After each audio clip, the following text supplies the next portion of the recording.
All right, you know how needy I am. How's everybody doing? All right, there we go. I see a recognizable face. Thank you for coming, handsome sir. All right, we are about to dig into a great session called Technology Decision Making in an Evolving News and Media Landscape. So I'd like to bring up to the stage the fabulous Brad Wall and Fabian Westerwelle. I like that. Westerwelle. All right, let's have a big hand. Come on. All right. And if there's any Q&A, we'll get to that too. You guys let me know if you need anything. All right. I guess this is working. Check. All right. Yeah. Awesome. Thanks everybody for coming. I really appreciate everybody taking the time to swing by and take part in this conversation we're going to have today. My name is Brad Wall. I'm the CTO of LTN. A little bit about LTN for those that don't know. We are a worldwide leader in media technology solutions for the broadcast business, for producers of content, rights holders, and really our entire technology stack is built on the world's fastest, most reliable IP video transport network in the world. That's what a lot of people know us for. Our customer base ranges from really the top tier media companies around the globe and increasingly more and more sports rights holders and leagues, et cetera. So we provide a lot of services, everything from production to contribution to distribution, really centered around monetization of that content and sort of the new and emerging ways that are happening in the industry today. So that's a little bit about LTN for those that didn't know what we're about. Really stoked today to have Fabian here, Fabian Westerwelle. He's the Executive Director of Media and Technology at ABC News, the network headquarters here in New York. Fabian, thanks for taking part. I'm very happy to be here. Thanks, Brad. Good to see everybody. So yeah, I'm Fabian Westerwelle. As Brad mentioned, I manage our media and technology group within ABC News. And what that entails is there are a few different parts to it. One is that we're the internal product team in essence for ABC News. So we look at our workflows across the entire media ecosystem that we have to support and make decisions around what we need to enhance and obviously to set the technology strategy around those pieces from a workflow perspective. We also have a large part of our group that's running our streaming operations. So for ABC News Live and the live desk that goes along with that, which we'll get into later. And then I'm also working on and have a small team that deals with our business strategy and transformative projects across ABC News. Great. Thanks for that introduction. So I've been kind of on a little bit of a mission lately talking about, if you'll humor me for a second, and then try to visualize this. I have this sort of bow tie analogy that I've been using, or metaphor for the industry of what I see happening. So imagine a bow tie that's kind of growing on one side to the left, which I would call the different content types, right? Different types of content that's being produced in an ever growing manner. Examples of this are, we talked a little bit about this yesterday, sporting events that weren't produced and weren't broadcast and weren't consumable by viewers just a few short years ago are now being produced. There are networks bringing legacy content, flashback content, creating fast channels, right? That content is having a second and third life in some ways. Then on the other side of the knot, right, that's continuing to grow is you've got all these streaming platforms. You've got all these new outlets. And then the knot in the middle to me represents legacy workflow, legacy thinking, legacy technology, and so how do we as an industry support this burgeoning, growing set of content types and the growing set of, platforms and new outlets for consumers to get to that content? How do we get through that? I mean, at ABC News, is this something you've experienced? Is this something you can relate to? Yeah. And sort of what are you guys doing to get through some of the, untie that knot, if you will? Yeah, I love that bow tie analogy. I think that all comes back to the change, not just in the different distribution platforms that now exist and all those pieces, but the entire shift from where television used to obviously be a very well-established basics process where you had an hour of TV that you had to fill, and the product of that existed for many decades the same way, right? And as we all know, that's dramatically changed in the last few decades, especially the last 10 to 15 years, where now you really have to think about how to service your customer throughout their entire day across what I like to think of as the different tools that we have available and touch points that they have available. So images, at that basic level, right? Images, text, video, live content, audio, right? So we have to shift our thinking to designing that process from the top down. Like, who are our customers? How do they like to consume news? And how do we create that experience for them across all those different touch points? So that means you have to, what I like to think of kind of as, establish a trifecta of how to run the companies, that we're all part of. I won't speak specifically about ABC News, but I think as a concept, you have to really put the people that are dealing with customer product right next to the folks that are doing production and editorial work and the technology and the operations. Because if you don't have all those three pieces together working hand in hand, you're not going to realize the proper experience, because the technology that's available are tools that enable new things, while so they have to contribute that part. The production and editorial teams obviously have to understand more of that. So there's a lot of cross-training and understanding of each other's worlds that has to happen. And that's why those three things have to be right next to each other at the leadership level and also throughout the organization. So that to me is the way you then make, if you have a strategy that's aligned across those three things, that's what then really drives the technology implementation from there. Yeah. One of the things I've always found fascinating in this business is that push-pull dynamic between innovation, let's call it the build it and they will come innovation, right? I'm going to build a fancy widget. I'm going to build a new technology. I'm going to build something. The market doesn't know they need this yet, but I'm smart enough and I'm going to go build it, right? Totally. Right. And that there are some vendors that they've hit the lottery by doing that well, right? And then there's others who, really look at content first, right? And they listen to their customer a lot and they say, okay, content drives the innovation. The editorial decisions can drive the innovation. So there's sort of this push-pull in this industry, right? What's your experience been there? I mean, how is it, especially with the massive change the industry is going through right now?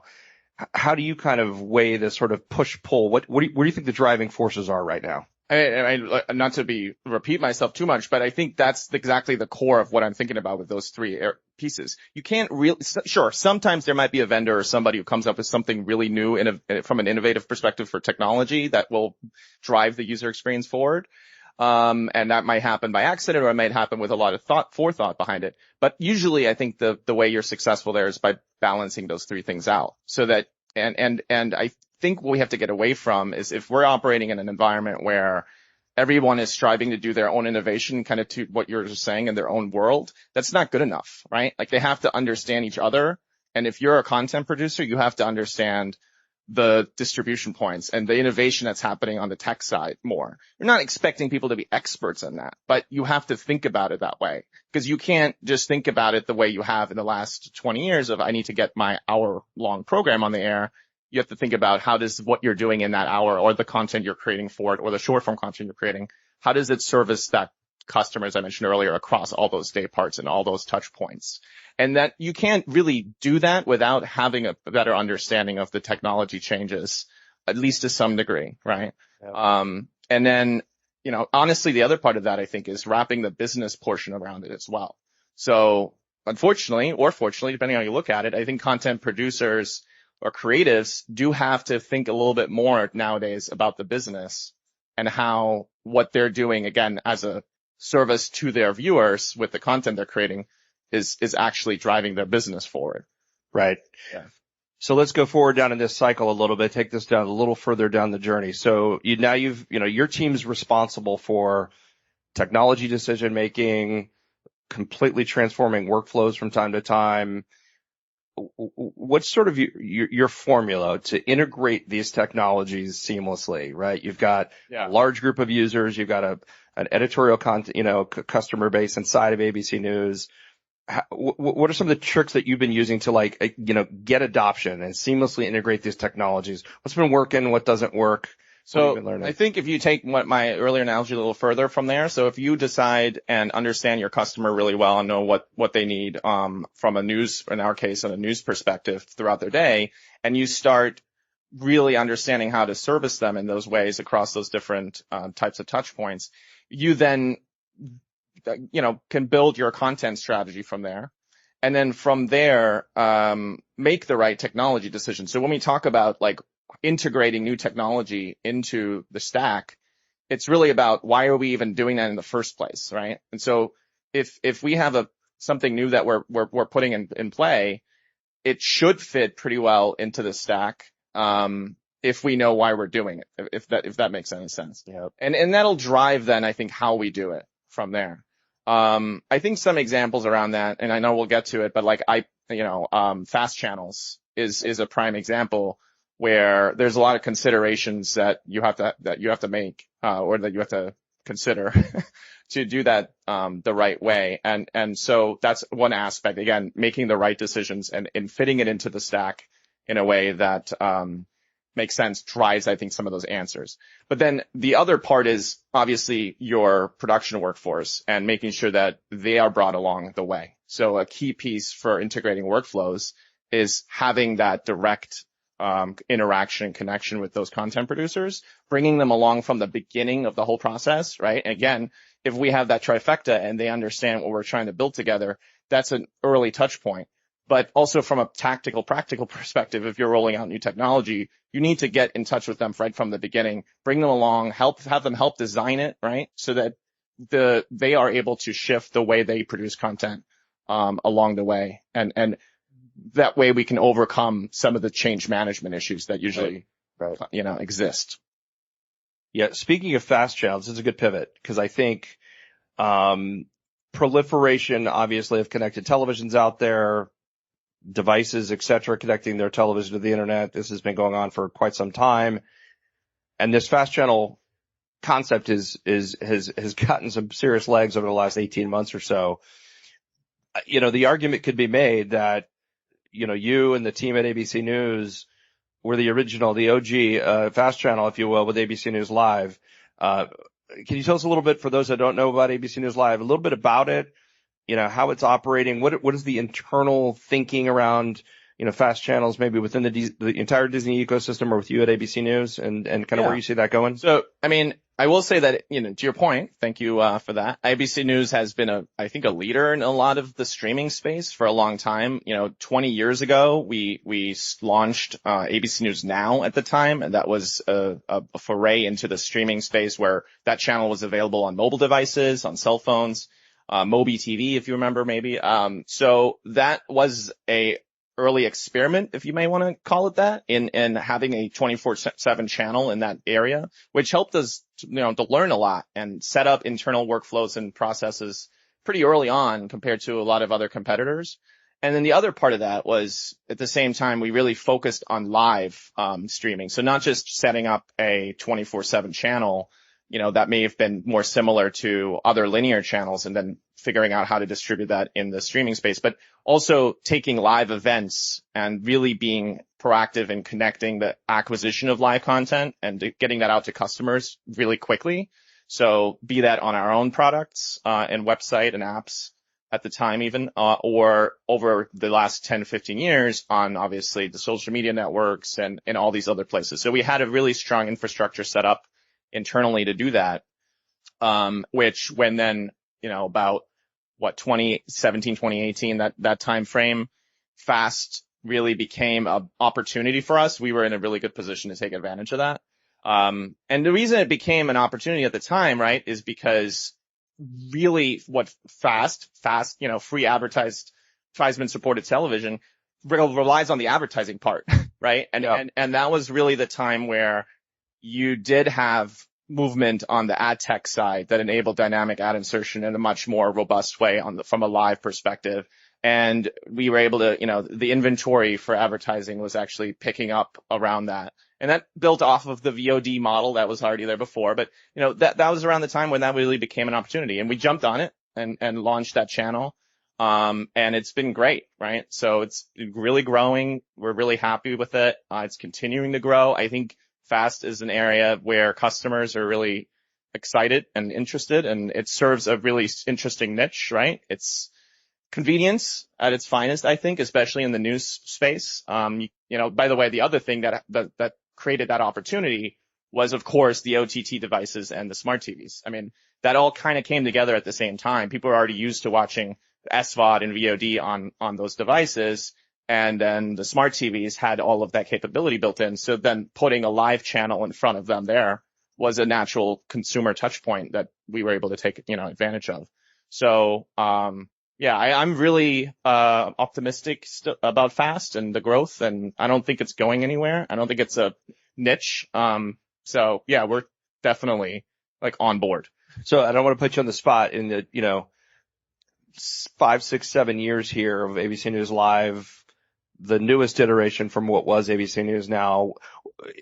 Is there something you as a group have learned? Things that surprised you, like, oh wow, we can, there are more platforms we can get to where there is real money behind the advertising side of this. Yeah. Something you could point to that's like, hey, you've really learned through this process. I mean, I think some of that is what I just kind of touched on, which is, I don't want to say we were surprised by the growth of it, but I think we're very happy with that, right? That those opportunities I mentioned earlier, those pieces really did come together well. And as far as learnings, maybe from a technical perspective along the way, we had to do a lot of work though and it still continues now because I think it's still pretty early in that process, but how to align and standardize, different components of that tech stack. Because when you look at, the EPG portion, the scheduling portion, the metadata related to all the content, there was a very well established process of that before in the linear space for cable and broadcast. And the technology vendors were obviously in place to support all of that. But it was a very different scale and price point, honestly, and things, so if you look at the 4 columns kind of involved with FAST, in my opinion, right? The first one being that, the content planning, the EPG data, the content data. Then you have the play out automation, right? In the middle. So the actual building of those pieces of it. And then you get to distribution and getting that content out, right? Which is, of course, all IP. We're not on the old traditional broadcast side, satellite distribution. That's not part of it, right? Yep. So there's learnings and transitions happening in all 4 of those quadrants. The last one being DAI. And so when we first launched ABC News Live in 2018, leading up to that, a lot of those columns that I mentioned had a lot of unresolved things going on, right? And different distribution partners were doing it different ways. And we wanted to standardize it on our end. And so, we're still working through some of that, but I think we're in a much better spot. That was a really interesting time. Yeah, definitely.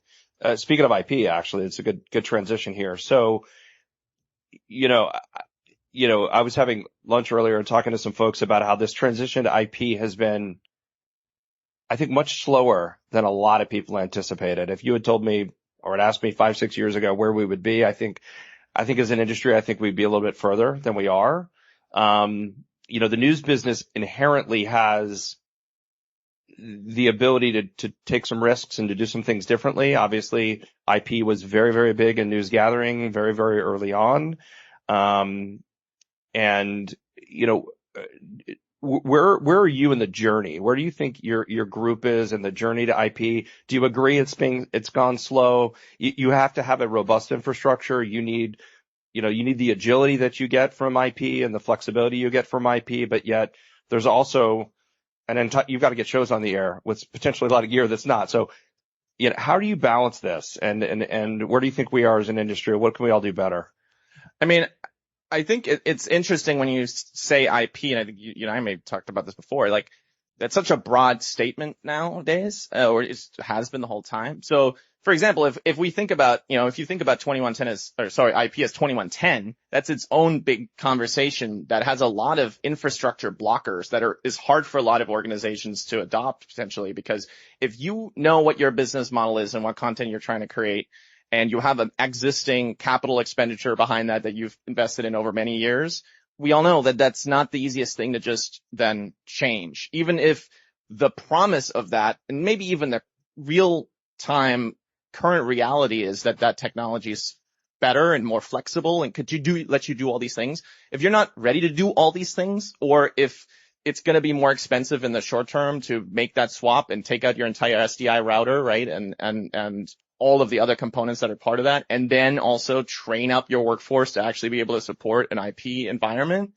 especially a 2110 environment, that means you have to hire new people or train your existing staff. And there's a lot of investment required to then get the benefits potentially out of that system, right? Right. So 2110 aside, I think the rest of it, when I think about IP, we are all in. Like I think most of what we do is already pretty much IP. If you think about it, from the perspective of, you mentioned acquisition, we were well, into that in the late 2000s and certainly in the 2010s. That whole decade was all about transitioning off of satellite for acquisition of content. And we've been all in on that for a long time. But even internally, if you think about that, all the content that we move around and edit, all that is obviously IP based. Right. And even on the distribution side, all of the news content that we distribute is all IP, right? So the real focus, I think, for us is more about how to transition to a software based production environment where we can truly realize the idea of, we have all this content living in our environment. How do we best utilize it for all these customer experiences that I mentioned? And that requires, transitioning a lot of legacy systems to more of a software layer. So that's really what we're focused on. And I'll say one other thing, as a lot of you might know, we're building a whole new facility downtown, right? Disney is building a new building in New York. It's very publicly out there. That is where we are lucky that, in a sense, that we have a large, greenfield opportunity. It's not often that you get to move to an entirely new facility and think about it from scratch. And that's where 2110 all of a sudden becomes a little bit more, a little easier. You still have to train your people. You still have to shift from that model to a new model. Right. But you have an ability from a financial perspective, right? You have to build new, so you might as well then take advantage of that. Yeah, that's interesting. So speaking of the new building, because I think that is that greenfield opportunity that you've got, can you walk us through sort of a little bit of how you make the decisions? How do you find it? How do you determine whether a technology is really the right fit for the problem you're trying to solve or the business you're trying to expand, or maybe it's the operational efficiency that you're trying to come up with, and sort of how does the team go through that process and finding that right fit? Yeah, I mean, I think, we have a great team, and like I said earlier, my side is really focused on the product side and how our employees do their work and how do we create the right workflows. And then, of course, we have a whole engineering team, that's focused on the infrastructure and the back end pieces of that. And I mention that because, in order to do a project like this, it's a massive collaboration, and you want to probably, you have to think about it kind of as a pyramid in essence. So if you're creating the base infrastructure, that's critical at first, right? You have to make the right decisions on what type of fabric to put in, what kind of IP fabric. We talked about the 2110 piece. There's the broadcast controller part of that. How is that going to work? How do you create your networking the right way and the storage? So that was the first part of the decision making. I think a lot of that is based on for us, certainly it's based on best practices and can be based on that, because if you can create a great baseline on which you can build a baseline, then that enables us to be much more creative. And that's the promise of a software-defined architecture, right? So if you can create that right baseline to enable that, that was our goal, right? So have that flexibility. And then on top of that, we can focus on the workflows. And if you get to the workflow level, it's where you have to go back to the trifecta and the things we want to do as a business and understand, where do we want to go?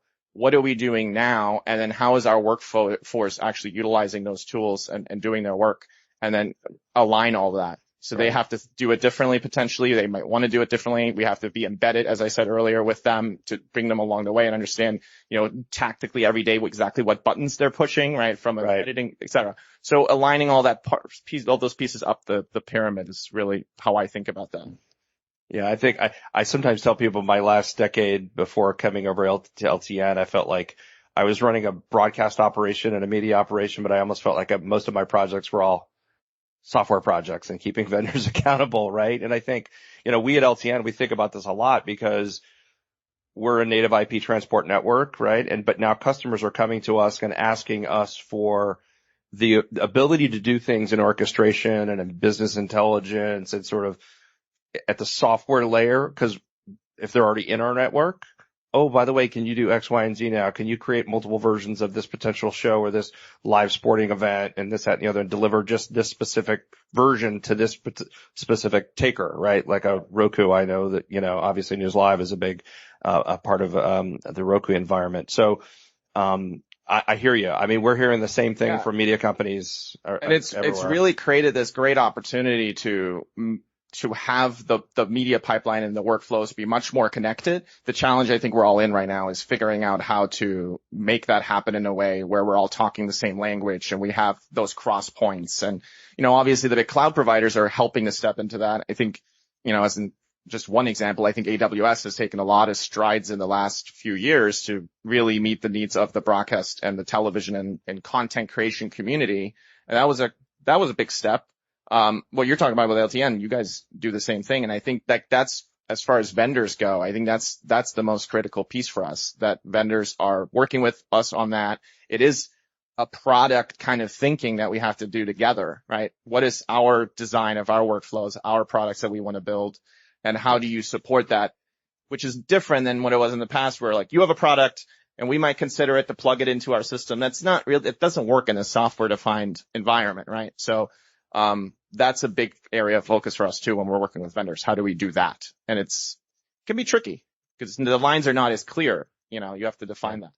Overall, do you think the vendor community was where you wanted them to be to move into this new headquarters? Do you feel like there were some places that, I wish that, this technology was a little bit more sort of adopted and defined and ready to go, for prime time? I think that you always probably have some of that because it's progressing constantly so fast, the technology opportunities that are there. But I think for this particularly, when we first thought about the building, we were contemplating like where would things be with cloud live production, very robust cloud live production. Obviously, yes, we can do, all kinds of cloud production, but if you want to put a entire 8-9 camera news show from a studio live on the air every day and do that, we explored that. Is that something we want to do with public cloud potentially, right? We took it as far as that. And I think there's still a lot of steps that we're missing to be able to do that on the time frame that we have.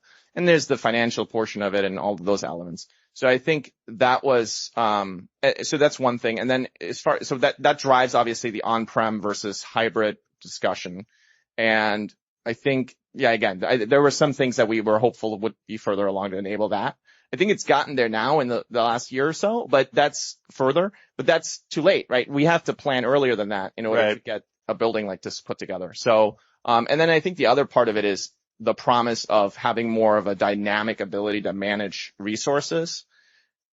We're doing that as much as we can, but I think it is that promise exists out there in the IP space and the 2110 space and, virtualized environments and all of that. But look, if for 2110, for example, a lot of things are still very hardware dependent. You still have to have a frame that has a 2110 jack on it. So you're still putting in a frame in there that before might have been an SDI output, frame. So obviously there's other things that have tremendously changed how we do things. And I mentioned virtualization is one of those, but there's certain things like that where you wish we had a little bit more of a step ahead where we can virtualize additional production, high functioning 4K workflows, things like that.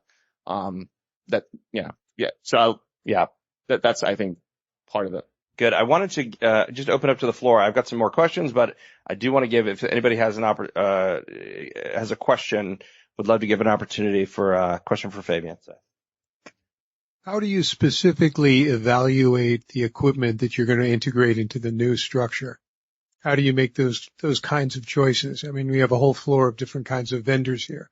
Yeah. Do you go with what you've done in the past, or how does that work? Right. So I'll also say again, like I said earlier, I'm more like on the product side. So I hesitate to speak too much for my engineering colleagues. And that's also why my last answer here was like, I can give you the generals, but there's some specifics, right? But as far as in general, to your question, it's all based on, of course, being really clear about the requirements that we need to design those parts of the pyramid and the infrastructure layer coming first, right? And working through that on our own, obviously with consultants and coming up with a really solid design and being as detailed as possible when we then go out for RFPs, right? And definitely went far and wide with those RFPs to look at a lot of different options. And from there, working with those vendors to really analyze what they're able to do, obviously how many of those requirements they meet. And usually it comes back to a few different things that are the linchpins, kind of the difference makers. And in a lot of cases, that was then an opportunity to work with those vendors to push them further on that, right? Like, hey, look, we like where you're going. We need you to do these 2-3 things in order to make this, actually possible for us. So a big thing for us in that area that we focused on was the network, and how do we create a network infrastructure where we can do 2110 without having a whole separate technology stack for the rest of the network and things like that. So, I hope that answers your question. I think we have one here. Yes, actually, hi, Fabian. Excuse me. It's great about the technology, but your programming that you're putting together is, you brought up fast, you brought up IP delivery. It sounds like everything we're talking about here is live. So are you starting to look into, that's what we've been talking about here in this conversation. Yeah. Starting to look into how you're going to take that live and maybe prepackage it into a new type of format to be able to gain more audience that you're trying to go after to meet the audience's interests. And in that, the provisioning of all that content is a whole different discussion. You're absolutely right. And we do that now, right? When I mentioned live earlier, I was really trying to make the point that was our biggest focus, because for ABC News Live, in order to make that channel successful, we knew that if you're tuning in, you have to be able to see whatever is happening live in the news right away. Right. So even as an aside, when we first launched that channel, we did it with pretty limited resources. So we took what we did earlier with those live events and made sure that we pumped them out. Even if we didn't have an anchor during certain parts of the day or other things, we really focused on that being the priority. But yeah, absolutely. A big part of our ecosystem is all about, how do we reach customers through all these different methods? And that includes, of course, VOD and creating custom, digital content. We do all that today. We create all this digital content and social media distribution and all of it's a big touch point, right? Yeah. But I think the other thing that I think about with that is that you can't a lot of times just recut something, that may have aired and just expect it to do well on a certain platform, right? We all know that. So, and that's about what the platform is used for by users and what people that are on those platforms are interested in. But it's also, again, that user lifecycle piece where I think about, if you're driving home from work and you want to listen to what the news, it wouldn't be live, might be a summary.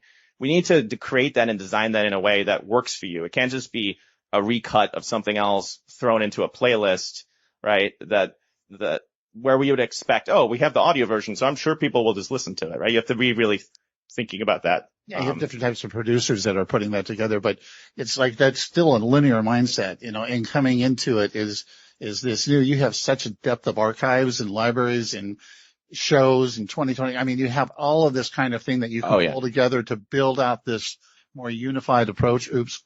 Sorry. You're absolutely right. And that's a big area of focus for us for sure. And as a small example on the fast channel side, of course, not just us, but everybody's launching channels that are repurposing that content. Very popular. Yeah. But there's a lot more to be done with repurposing that content in other ways, and obviously archive as well. Yeah. Thank you.